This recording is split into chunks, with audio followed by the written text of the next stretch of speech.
الحمد لله نحمده ونستعينه ونستغفره ونؤمن به ونتوكل عليه ونعوذ بالله من شرور أنفسنا ومن سيئات أعمالنا من يهده الله فلا مضل له ومن يضلله فلا هادي له ونشهد أن لا إله إلا الله وحده لا شريك له ونشهد أن سيدنا ونبينا ومولانا محمدا عبده ورسوله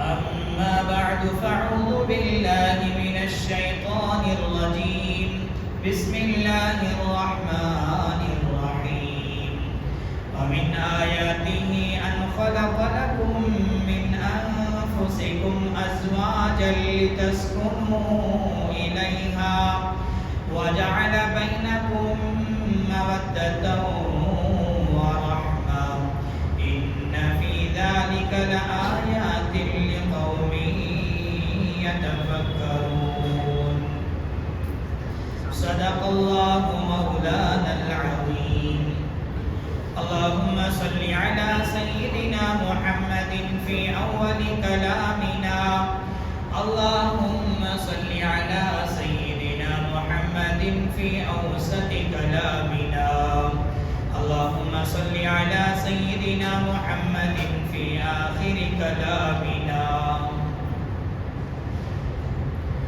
اللہ کے نام سے شروع کرتا ہوں جو بڑا مہربان نہایت رحم کرنے والا ہے ہر قسم کی حمد و ستائش تمام قسم کی تعریفوں کے لائق وہی ایک اللہ پاکی ذات ہے جو ہم سب کا پیدا کرنے والا اور پالنے والا ہے ساری کائنات کا خالق حقیقی اور ہر ذرے کا مالک و مختار ہے جو چاہتا ہے وہ کرتا ہے اس کے کرنے کرانے میں اس کی قوت و طاقت میں اس کے روب اور دبدبے میں اس کے ارادے اور فیصلے میں کوئی اس کا شریک نہیں کوئی اس کا پارٹنر نہیں کوئی اس کا ہمسر نہیں ہے درود و سلام نازل ہو میرے اور آپ کے آقا جناب محمد رسول اللہ صلی اللہ علیہ وسلم پر آپ کے آل پر آپ کے ازواج پر آپ کے متبعین پر معزز سامعین میں نے ابھی آپ کے سامنے سورۃ الروم کی ایک آیت تلاوت کی ہے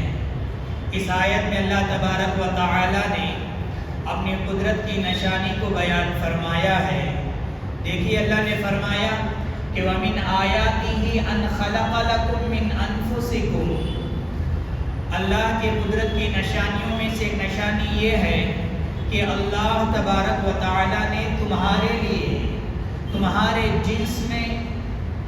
تمہارے جنس سے تمہاری بیویوں کو پیدا فرمایا ہے کیوں پیدا فرمایا لِتَسْكُنُوا إِلَيْهَا تاکہ تم ان سے سکون حاصل کرو تاکہ تم ان سے آرام حاصل کرو وَجَعَلَ بَيْنَكُمْ مَوَدَّةً وَرَحْمَةً اللہ تبارک و تعالی نے میاں اور بیوی کے درمیان شوہر اور بیوی کے درمیان ہسبینڈ اور وائف کے درمیان الفت بھی رکھا پیار بھی رکھا مودت بھی رکھا چاہت بھی رکھی ہے ان فی ذلک لآیات لقوم یتفکرون یقیناً اللہ تبارک و تعالی کی بہت بڑی نشانی ہے ان لوگوں کے لیے جو اس آیت میں غور و فکر کرتے ہیں تدبر کرتے ہیں حضرات میاں بیوی کا جو رشتہ ہے رشتہ زوجیت ایک جڑ کے مانند ہے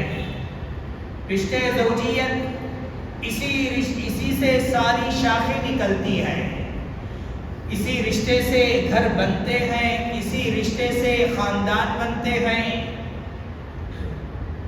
جیسے درخت کے بارے میں کہا جاتا ہے کسی بھی درخت کا جڑ جتنا بھی مضبوط ہوگا اس کی شاخیں اسی قدر مضبوط ہوگی وہ بڑا تنا آور درخت ہوگا اور عمدہ پھل ملے گا بالکل ویسے ہی اگر میاں اور بیوی کا رشتہ جتنا مضبوط ہوگا، جتنا مستحکم ہوگا، جتنا پائیدار ہوگا، ہمارے معاشرے میں، ہمارے سماج میں، ہمارے سوسائٹی میں اچھے خاندان وجود میں آئیں گے، اچھی نسلیں وجود میں آئیں گی۔ اگر رشتے ہی خراب ہو، جن سے رشتہ داری کی ساری شاخیں نکلتی ہیں، اگر یہی خراب نکلیں تو اس کے اثر سے ساری درخت اور سارا تنا کمزور ہو جاتا ہے، خراب ہو جاتا ہے، ساری شاخیں اور سارا پھل خراب ہو جاتا ہے۔ اسی لیے حضرات، شریعت نے میاں اور بیوی، لڑکا اور لڑکی، دلہا اور دلہن دونوں کو بڑی تفصیل سے ایک دوسرے کے حقوق کو سمجھائے ہیں، ایک دوسرے کی ذمہ داریوں کو بتائے ہیں۔ اگر ان حقوق کا لحاظ کر کے اگر لڑکا اور لڑکی، شوہر اور بیوی لحاظ کر کے اگر زندگی گزاریں گے، زندگی میں کبھی کوئی مسئلہ پیدا نہیں ہوگا۔ اگر مسئلہ پیدا بھی ہوگا تو چھوٹی صورت میں ختم ہو جائے گی، کوئی مسئلہ بڑا نہیں ہوگا۔ حضرات، میاں بیوی کے جو اختلافات ہیں، آج ہمارے معاشرتی موضوعات میں سے اہم ترین موضوع ہے۔ سب سے پہلی بات ہم لوگ سمجھیں کہ شوہر ہو یا بیوی، یہ سب انسان ہوتے ہیں، سب انسان ہوتے ہیں۔ اس روئے زمین پر آپ کہیں بھی یہ نہیں دکھا سکتے کہ کہیں میاں بیوی کے درمیان کوئی مسئلہ پیدا نہیں ہوا ہو۔ اس روئے زمین پر میاں بیوی کے درمیان، شوہر اور بیوی کے درمیان، ہسبینڈ اور وائف کے درمیان کبھی نہ کبھی، کہیں نہ کہیں کوئی مسئلہ کھڑا ہو ہی جاتا ہے، ذرا ٹینشن کا ماحول پیدا ہو جاتا ہے۔ کبھی شوہر بیوی سے ناراض ہو جاتا ہے، کبھی بیوی شوہر سے ناراض ہو جاتی ہے۔ انسان ہونے کے ناطے طبیعتوں کا ٹکراؤ، مزاج کا ٹکراؤ یہ لازمی بات ہے۔ میاں اور بیوی کتنے پاکیزہ، با اخلاق، دیندار کیوں نہ ہو، ان کے زندگی میں کہیں نہ کہیں یہ اونچ نیچ ہوتی رہتی ہے، کبھی نہ کبھی مسئلہ پیدا ہو ہی جاتا ہے۔ پیارے نبی صلی اللہ علیہ وسلم ایک مرتبہ اپنی بیٹی حضرت فاطمہ رضی اللہ عنہا کے گھر تشریف لاتے ہیں، پوچھتے ہیں کہ اے فاطمہ، علی کہاں ہے؟ داماد کے بارے میں پوچھ رہے ہیں کہ داماد کہاں ہیں؟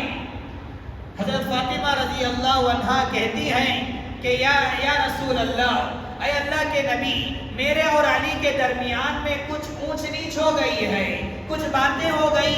حضرت علی رضی اللہ عنہ ناراض ہو کر گھر سے چلے گئے۔ اللہ اکبر۔ پیارے نبی صلی اللہ علیہ وسلم نے اپنے داماد حضرت علی رضی اللہ عنہ کو تلاش کرتے ہوئے نکلے، دیکھیں کہ مسجد نبوی میں سوئے ہوئے ہیں۔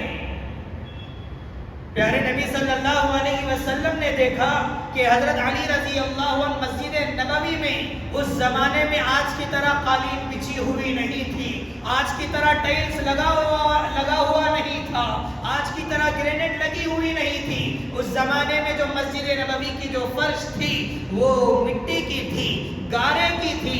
حضرت علی رضی اللہ عنہ اسی مٹی پر سوئے ہوئے تھے۔ اللہ کے نبی نے دیکھا یہ حضرت علی رضی اللہ عنہ سوئے ہوئے ہیں، جسم پر مٹی لگی ہوئی ہے، چادر ہٹی ہوئی ہے۔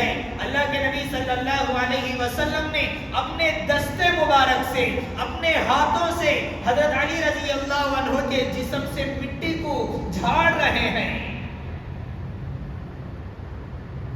اس کے بعد اللہ کے نبی صلی اللہ علیہ وسلم نے فرمایا، قم یا ابا تراب، اے مٹی لگی ہوئی شخص اٹھ جائیے۔ ذرا غور فرمائیں، حضرت فاطمہ رضی اللہ عنہا جیسی بیوی، حضرت علی رضی اللہ عنہ جیسا شوہر، کتنے پاکیزہ اور با اخلاق اور دیندار ہیں، صحابیات ہیں، اس کے باوجود ان کی زندگی میں بھی کبھی نہ کبھی مسئلہ پیدا ہو ہی جاتا ہے، ہو گیا تھا۔ اللہ کے نبی صلی اللہ علیہ وسلم آئے اور ان دونوں کے درمیان میں صلح کرائے۔ میاں بیوی کتنے ہی با اخلاق دیندار کیوں نہ ہو، ان کی زندگی میں مسائل کھڑے ہو جاتے ہیں۔ پیارے نبی صلی اللہ علیہ وسلم ایک مرتبہ اپنی زوجہ محترمہ حضرت عائشہ صدیقہ رضی اللہ عنہا سے کہتے ہیں کہ اے عائشہ، مجھے معلوم ہے کہ تم کب مجھ سے خوش رہتی ہو، کب تم مجھ سے ناراض رہتی ہو، میں اچھی طرح سے سمجھ جاتا ہوں۔ تو حضرت عائشہ رضی اللہ عنہا نے کہا کہ یا رسول اللہ، آپ کو کیسے پتہ لگ جاتا ہے، آپ کیسے پتہ لگا لیتے ہیں کہ میں آپ سے خوش ہوں، میں کب ناراض رہتی ہوں؟ اللہ کے نبی صلی اللہ علیہ وسلم نے فرمایا کہ اے عائشہ، جب تم مجھ سے خوش رہتی ہو، کبھی کسی معاملے میں آپ کو کسی قسم کھانے کی ضرورت پڑتی ہے تو تم قسم کھاتی ہو کہ وربی محمد کے رب کی قسم۔ جب تم مجھ سے ناراض رہتی ہو، اس وقت میں قسم کھانے کی ضرورت پڑ جائے تو یہ کہتی ہے کہ وربی ابراہیم، حضرت ابراہیم علیہ السلام کے رب کی قسم۔ پیارے نبی صلی اللہ علیہ وسلم حضرت عائشہ سے کہتے ہیں کہ کب تم مجھ سے خوش رہتی ہو، کب تم مجھ سے ناراض رہتی ہو، میں پتہ لگا لیتا ہوں۔ اللہ اکبر! کیسے اخلاق، کیسی محبت، کیسا سلوک! پیارے نبی صلی اللہ علیہ وسلم جیسا عظیم شوہر دنیا کی عورتیں کبھی نہیں دیکھی ہوگی۔ اس کے باوجود پیارے نبی صلی اللہ علیہ وسلم اپنے بیویوں کو یہ حق دے رہے ہیں، کبھی آپ کی غلطیوں پر جس طرح ہمیں ناراض ہونے کا حق ہے، بالکل ویسے ہی ہماری کسی غلطی پر، ہماری کسی رویے پر آپ کو بھی ناراض ہونے کا بالکل حق ہے۔ یہ ہے اسلام، یہ ہے اسلام جو برابری کا حق دلا رہا ہے۔ آج دنیا والے اسلام کے بارے میں کہتے ہیں، اسلام کے بارے میں کیچڑ اچھالتے ہیں کہ اسلام کے اندر عورتوں کو برابری نہیں ملتی، اسلام کے اندر عورتوں کو آزادی نہیں ملتی۔ یہاں پر دیکھیے پیارے نبی صلی اللہ علیہ وسلم اپنی بیویوں سے کہتے ہیں کہ کبھی آپ کی غلطیوں پر جیسے ہمیں ناراض ہونے کا حق ہے، بالکل ویسے ہی ہمارے کسی رویے پر، ہمارے کسی غلطی پر آپ کو بھی ناراض ہونے کا حق ہے۔ پیارے نبی صلی اللہ علیہ وسلم فرماتے ہیں،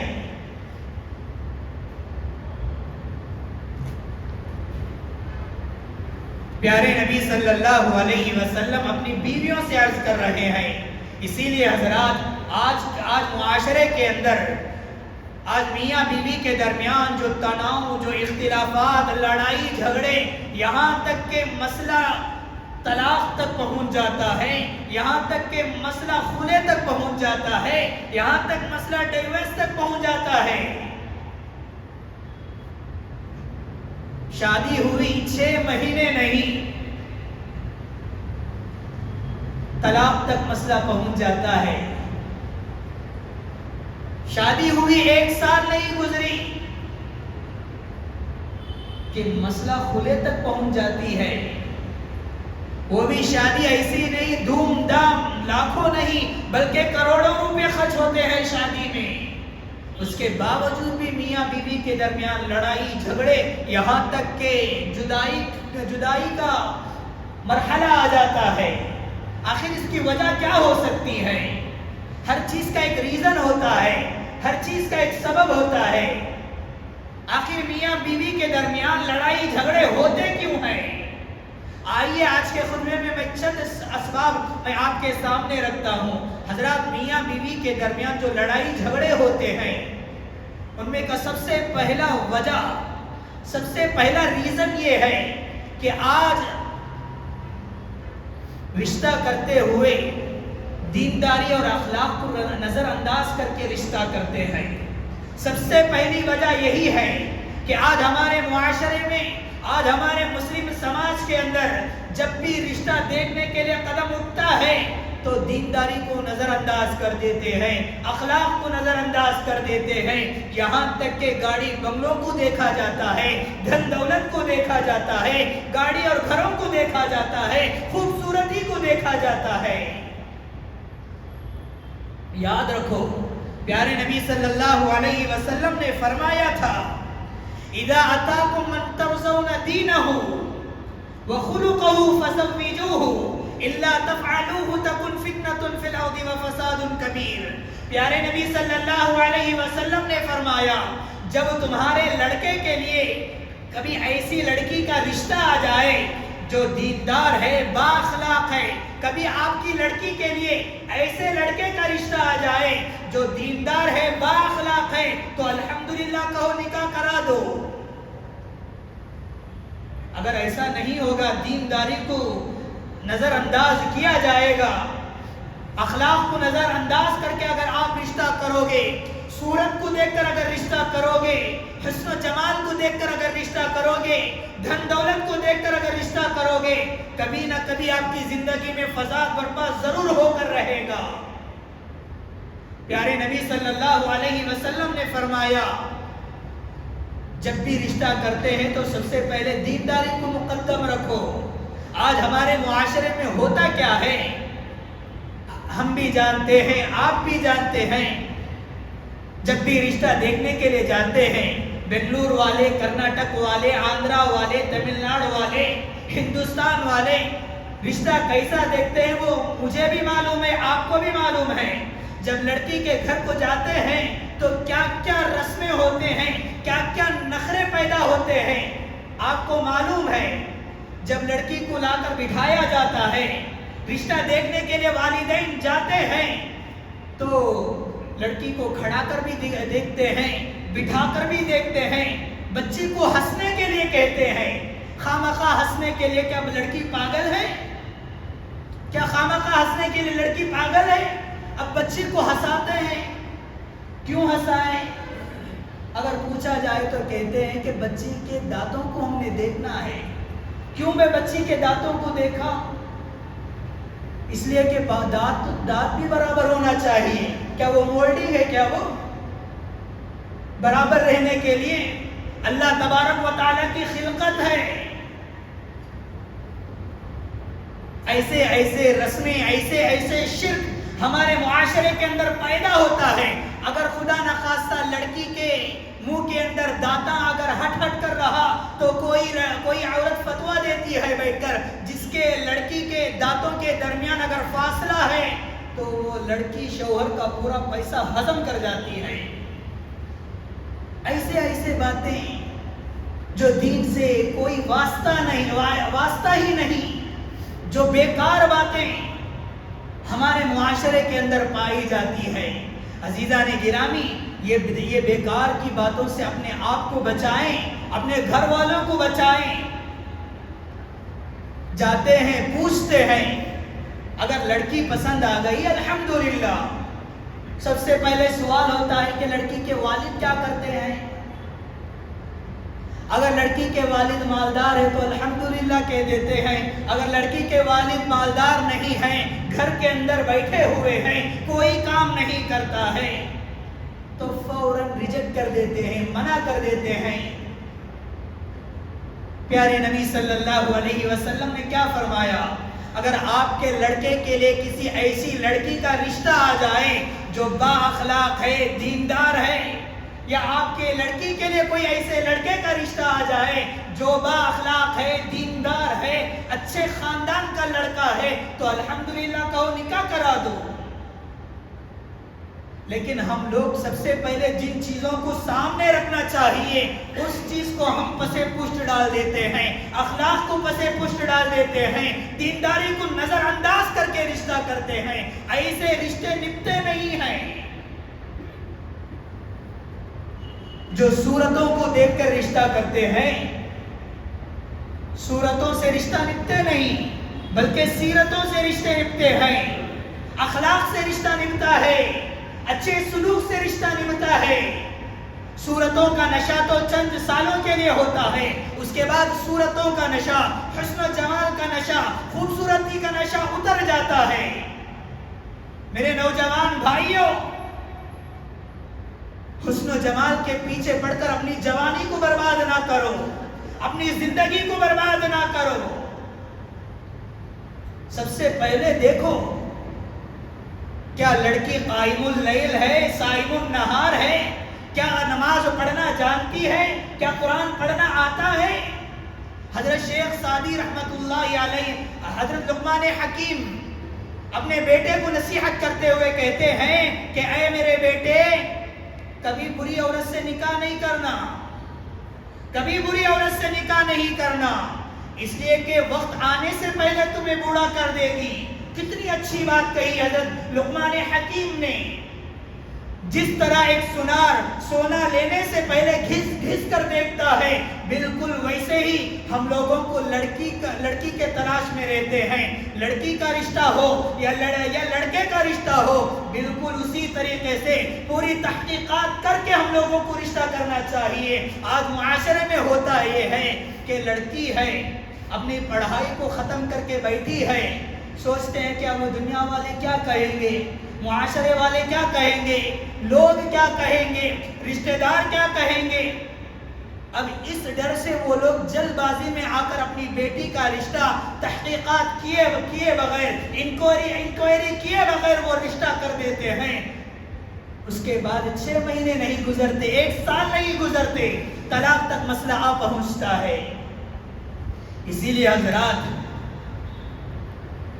ہم اپنی لڑکی یا لڑکے کا جب بھی رشتہ کریں گے، جب بھی نکاح کے لیے قدم اٹھائیں گے، تو دینداری کو مقدم رکھا جائے، اخلاق کو مقدم رکھا جائے۔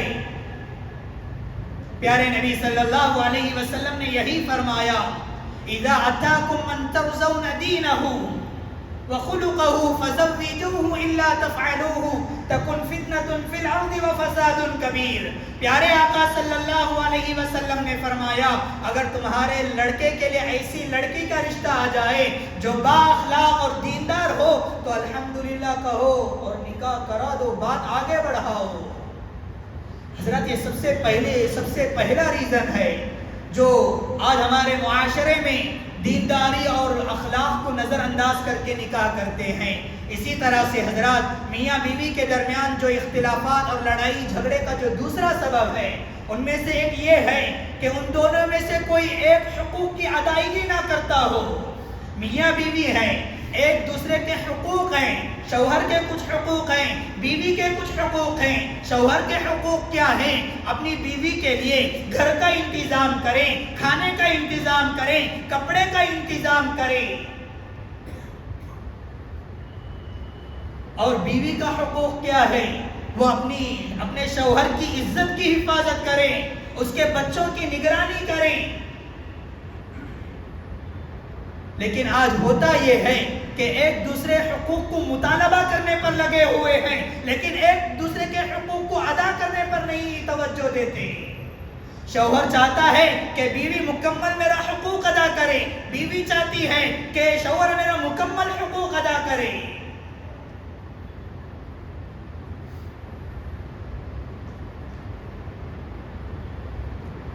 غور فرمائیں، شوہر جتنے بھی مرد حضرات ہیں، غور فرمائیں، خاص کر نوجوان غور فرمائیں جو نئے شادی شدہ ہیں۔ ایسے حضرات کو میں خاص طور پر کہنا چاہوں گا، کیونکہ نوجوان ہیں، شادی کے بعد کے مسائل معلوم نہیں، کیسے بیویوں سے چلنا یہ پتہ نہیں، کیسے ساس سسر کے ساتھ چلنا وہ پتہ نہیں۔ بیویوں کا حقوق ادا کریں، اپنے والدین کا حقوق بھی ادا کریں، ایک طرف اپنے بھائی اور بہنوں کا حقوق ادا کریں، رشتہ داروں کا حقوق ادا کریں۔ ہر ایک کا حقوق الگ الگ ہے، کسی کے حقوق کو ادا کرتے ہوئے کسی کے حقوق میں کوتاہی نہیں کرنی چاہیے۔ والدین کے حقوق کو ادا کرتے ہوئے بیویوں کو تکلیف نہیں دینا چاہیے، بیویوں کا حقوق ادا کرتے ہوئے والدین کو تکلیف نہیں دینا چاہیے۔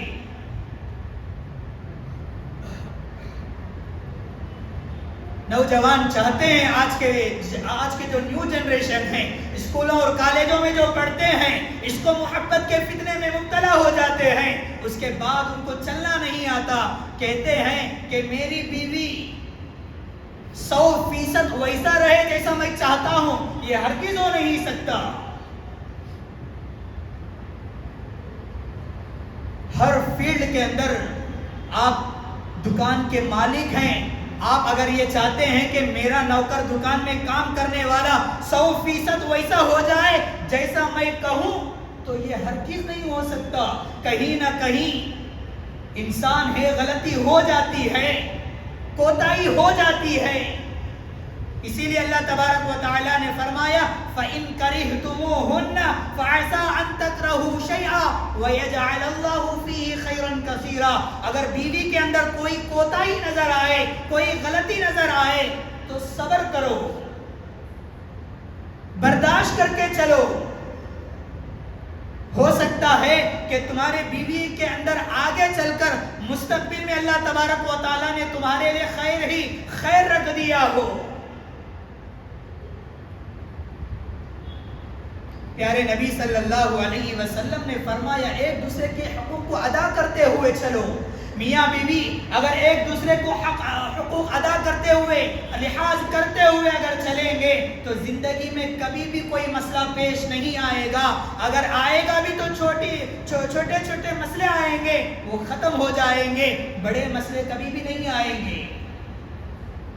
اور اسی طرح سے حضرات، میاں بیوی کے درمیان جو لڑائی اور جھگڑے ہوتے ہیں ان میں سے ایک اہم سبب یہ ہے بدگمانی۔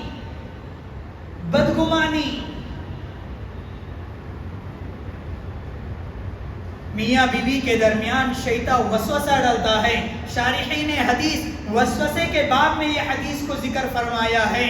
شیطان اپنا تخت سمندر کے بیچ میں بچھاتا ہے، اپنے چیلوں اور چپاٹیوں کو ایک جماعت کو، ہر جماعت کو روانہ کرتا ہے، جاؤ جا کر اللہ کے بندوں کو گمراہی کر کے آؤ، ہر طرح کے گروہوں کو بھیجتا ہے۔ اب شیطان کے جو چیلے چپاٹے ہوتے ہیں، جو فوج ہوتی ہے، آتے ہیں، آ کر کسی کو چوری کے گناہ میں مبتلا کرواتے ہیں، کسی کو زنا کے گناہ میں مبتلا کرواتے ہیں، کسی کو دھوکہ دینے میں لگوا دیتے ہیں، طرح طرح کے گناہوں میں مبتلا کروا دیتے ہیں۔ اس کے بعد شیطان جو جماعتوں کو بھیجتا ہے، جو چیلوں اور چپاٹوں کو بھیجتا ہے، ان سے کارگزاری بھی لیتا ہے کہ آج تو نے کیا کام انجام دیا، تو نے کیا کام انجام دیا، تو نے کیا کام انجام دیا۔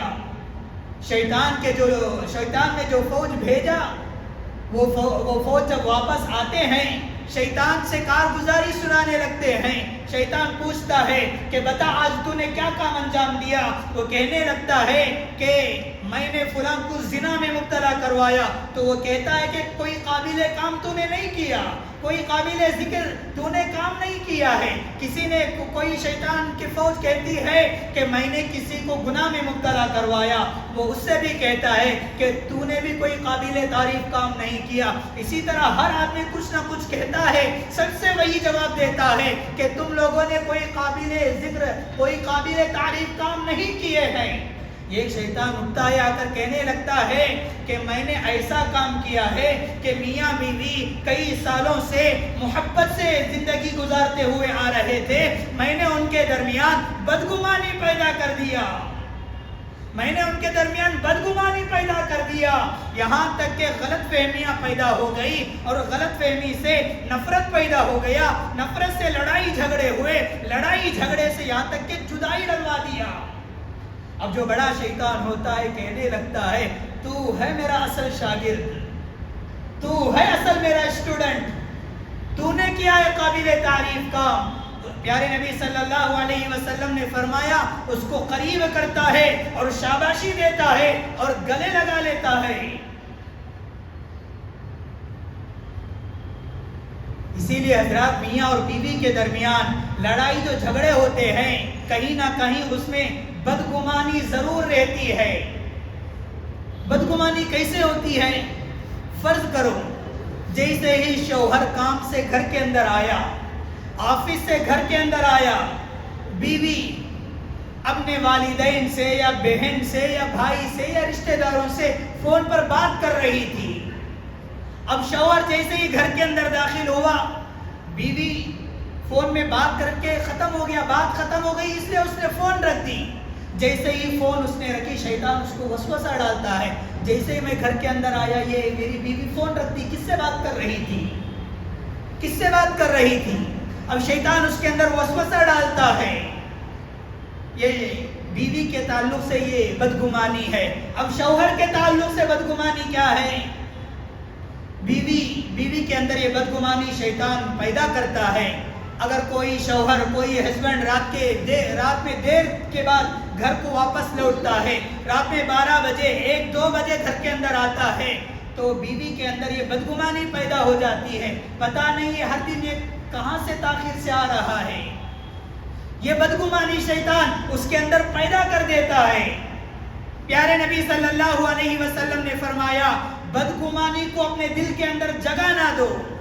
جہاں اپنے دل کے اندر بدگمانی کو جگہ نہیں دینا چاہیے، وہیں پر بدگمانی کا موقع بھی نہیں دینا چاہیے۔ شوہر کو چاہیے اگر بیوی کے اندر بدگمانی کا مزاج پیدا ہو رہا ہے، رات کو تاخیر آنے سے، رات کو دیر آنے سے اگر اس کے اندر بدگمانی کا مزاج پیدا ہوتا ہے، تو شوہر کو چاہیے کہ وہ جلد سے جلد آنے کی کوشش کریں، بدگمانی کا موقع بھی نہ دیں۔ اور اسی طرح بیوی کو بھی چاہیے کہ وہ بھی بدگمانی کے مزاج پیدا ہونے کا موقع نہیں دینا چاہیے۔ پتہ ہے کہ فلاں وقت میں میرے شوہر کے آنے کا وقت ہو گیا ہے، شوہر کا آنے کا وقت ہے، اسی لیے اگر میں فون پر بات کرتی رہوں گی، ان کے آنے پر میں فوراً فون رکھ دوں گی، ہو سکتا ہے کہ ان کے اندر یہ غلط فہمی ہو جائے، ان کے اندر یہ بدگمانی پیدا ہو جائے۔ ایسی بدگمانی کا موقع بھی نہیں دینا چاہیے۔ پیارے نبی صلی اللہ علیہ وسلم نے فرمایا میاں اور بیوی کے درمیان لڑائی اور جھگڑے کا ایک بہت بڑا سبب یہی ہے کہ بدگمانی، جہاں بدگمانی ہوتا ہے وہیں پر بدگمانی کا موقع بھی نہیں دینا چاہیے۔ حضرات اسی طرح سے میاں اور بیوی کے درمیان جو لڑائی اور جھگڑے ہوتے ہیں ان میں سے ایک یہ ہے کہ 2 مذموم صفت، شوہر کے اندر ایک مذموم صفت اور بیوی کے اندر ایک مذموم صفت، ان 2 صفتوں کی وجہ سے میاں اور بیوی کے درمیان لڑائی جھگڑے پیدا ہو جاتے ہیں۔ شوہر کے اندر کیا ہے؟ غصہ۔ جس شوہر کے اندر غصہ کٹ کر بھرا ہوا ہے، بات بات پر غصہ آ جاتا ہے، تو اللہ حفاظت فرمائے، بیوی کھانا پکاتی ہے، کھانے میں نمک ذرا کیا کم ہو گیا، وہ غصہ کر بیٹھا، یہاں تک کہ غصے میں آ کر طلاق کا لفظ تک زبان سے استعمال کر دیا۔ اس کے بعد آ کر پوچھتے ہیں کہ حضرت غصے میں آ کر میں نے طلاق دے دیا۔ ہمارے حضرت امیر شریعت سابق مولانا اشرف علی صاحب قبلہ دامت برکاتہم، اللہ تبارک و تعالی غریق رحمت فرمائیں، حضرت کے درجات کو بلند فرمائیں۔ حضرت ہمیشہ بخاری کے سبق میں یہی فرماتے تھے کہ جب بھی دارالقضاء کے اندر آتے ہیں لوگ مسائل کو لے کر، یہی جملہ ہوتا ہے کہ حضرت غصے میں آ کر میں نے طلاق دے دیا، حضرت میں نے غصے میں آ کر میں نے طلاق دے دیا۔ حضرت فرماتے ہیں کہ طلاق تو غصے ہی میں دیا جاتا ہے، کوئی محبت میں آ کر، کوئی پیار میں آ کر بیوی سے طلاق دے گا؟ جب غصہ آتا ہے تو غصے پر کنٹرول کرنے کی طاقت ہونا چاہیے۔ بزدل ہے وہ انسان جسے غصے پر قابو کرنا نہ آتا ہو۔ پیارے نبی نے فرمایا شوہر کے اندر یہ مذموم صفت ہے، اور اسی طرح بیوی کے اندر زبان درازی، یہ زبان درازی کی وجہ سے میاں اور بیوی کے درمیان لڑائی جھگڑے اختلافات یہاں تک جدائی تک کا موقع آ جاتا ہے۔ اسی لیے حضرات ہم لوگوں کو چاہیے کہ یہ تو اسباب ہوئے میاں بیوی کے درمیان لڑائی جھگڑے ہوتے کیوں ہیں، لیکن اس کا علاج یہ ہے کہ میاں بیوی کے اندر تحمل کا مزاج پیدا کرنے کی ضرورت ہے، برداشت کرنے کی صفت پیدا کرنے کی ضرورت ہے۔ اگر شوہر غلطی کر دیا تو ہم لوگوں کو چاہیے کہ صبر کر کے زندگی گزاریں، اگر بیوی غلطی کر بیٹھی تو شوہر کو چاہیے کہ صبر سے کام لیں۔ اور اسی طرح سے ایک علاج یہ بھی ہے، میاں بیوی کے درمیان جو لڑائی جھگڑے ہوتے ہیں اس کا ایک علاج یہ بھی ہے کہ ایک دوسرے کو درگزر کر کے زندگی گزارنا۔ بیوی سے جب غلطی ہو جائے شوہر کو چاہیے کہ وہ درگزر کرے، اور شوہر سے اگر غلطی ہو جائے بیوی کو چاہیے کہ وہ درگزر کرے۔ پیارے نبی صلی اللہ علیہ وسلم نے فرمایا، ایک صحابی آیا اور آ کر کہنے لگے کہ یا رسول اللہ، میرا غلام غلطیاں کرتا ہے، میں اپنے غلام کو کتنی مرتبہ معاف کروں؟ پیارے نبی صلی اللہ علیہ وسلم نے فرمایا کہ غلام کو ہر دن 70 مرتبہ معاف کرو۔ غلام کو جب 70 مرتبہ معاف کرنے کی بات آتی ہے تو اپنے بیوی کو کتنے مرتبہ معاف کرنے کی ضرورت ہے؟ اپنے رشتہ داروں کو کتنی مرتبہ معاف کرنے کی ضرورت ہے؟ اپنے ریلیشن کو کتنے مرتبہ معاف کرنے کی ضرورت ہے؟ ذرا غور فرمائیں۔ اسی لیے ہم لوگوں کو چاہیے کہ جب بھی میاں اور بیوی کے درمیان لڑائی جھگڑا پیدا ہو جاتا ہے تو صاحب اثر رسوخ، ذمہ دار شخصیت کے لیے یہ علماء اور اہل علم، مسجد کے امام اور خطیب پر یہ ذمہ داری بنتی ہے کہ مسجد کے اندر فیملی کاؤنسلنگ ہونی چاہیے۔ مسلم ممالک کے اندر فیملی کاؤنسلنگ ہوتی ہے۔ میاں بیوی کے درمیان جب لڑائی جھگڑا ہوتا ہے تو مسجد کے اندر جو کاؤنسلنگ ہوتی ہے تو اس سے جو ٹوٹتے ہوئے جو رشتے ہوتے ہیں وہ محبتوں، جو نفرت میں بدلنے والی جو رشتے ہوتے ہیں وہ محبت میں بدل جاتے ہیں۔ ہماری ذرا سی کوشش کی وجہ سے ٹوٹتے ہوئے رشتے پھر سے جڑنے لگتے ہیں۔ اسی لیے ہم لوگوں کو چاہیے حضرات، میاں بیوی کے درمیان جو لڑائی جھگڑے ہوتے ہیں اس کے وجوہات، اس کا ریزن آپ نے سمجھ لیا ہے، اپنے ذہنوں کے اندر بٹھا لیں، اپنی بات کو لکھ کر رکھ لیں، بیان کو سیو کر کے رکھ لیں، بار بار سنیں، عمل کرنے کی کوشش کریں۔ اس کے بعد دیکھیے ہماری زندگی کیسے سکون کے ساتھ چلتی ہے۔ اللہ تبارک و تعالیٰ سے دعا فرمائیں، اللہ تبارک و تعالیٰ دنیا بھر میں جتنے بھی جوڑے ہیں میاں اور بیوی ان تمام کی زندگی میں خوشحالی نصیب فرمائیں، چین اور اطمینان کی زندگی نصیب فرمائیں۔ جہاں پر میاں اور بیوی کے درمیان اختلافات، لڑائی جھگڑے کے مسائل ختم ہو رہے ہیں، الجھنے ہیں، گھر کا مسئلہ ہو گیا ہے۔ آج معاشرے کے اندر یہ گھر کا مسئلہ ہے۔ جب بھی ہم اخبار اٹھاتے ہیں ہماری نظر ایسے ہی مسئلے پر پڑتی ہے، خون کے آنسو رونے کو دل کرتا ہے۔ اسی لیے ہم لوگوں کو چاہیے کہ ایسے بیانوں کو سمجھیں اور اپنے بچوں کو سنائیں اور اس پر عمل پیدا کرانے کی کوشش کریں۔ دعائے رب العالمین سے اللہ تبارک و تعالی ہمیں کہنے اور سننے سے زیادہ عمل کرنے کی توفیق نصیب فرمائیں۔ آمین وآخر دعوانا الحمدللہ رب العالمین۔